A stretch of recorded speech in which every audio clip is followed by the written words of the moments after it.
One of the peskiest things about developing your psychic abilities and skills is when something isn't happening right now, we think, okay, so it's not going to happen at all. And that relates to patience and mindfulness. Those two things are very key in developing these skills, because there have been times when I would know something was going to happen, but I just didn't know when. And it would just kind of replay like, this is going to happen, but you got to be patient and you got to, separate yourself from this one thing and have your journey. And it was only when I started doing that that I would be like, oh, okay, so things do come full circle somehow. And just because it would present itself in my path did not mean that that was a path that I was going to take.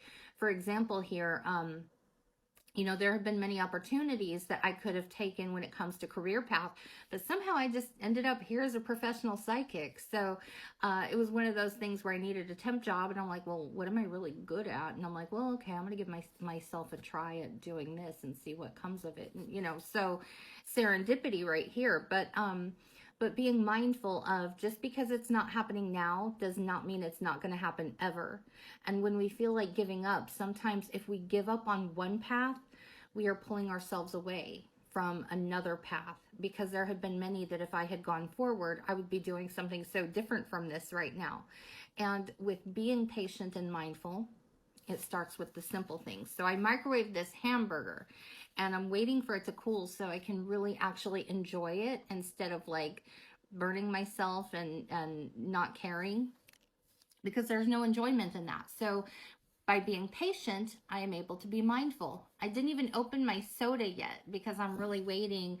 And on top of that, I'm so proud, I have not opened this and started with dessert first. So, I know this is a really bad snack here, but I'm going to go for a walk today and have asparagus later. So, so it balances out. I need to get back on track with being healthy again, because, it's up and down. It's a learning experience.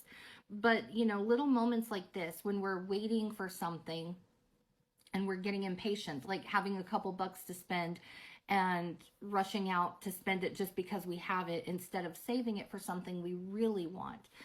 Now that was where the impulse got me today. I had a coupon for Dollar General, $3 off of 15, and I got some necessities I needed along with my impulse buys.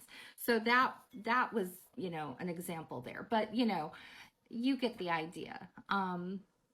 Just being mindful of our moments and what we're choosing to prioritize and what we want. And I thought, you know what, I'm going to have a treat today, and then I'm going to try to get back into the healthy habits again. So anyways, there's all that. Hope that helps somehow.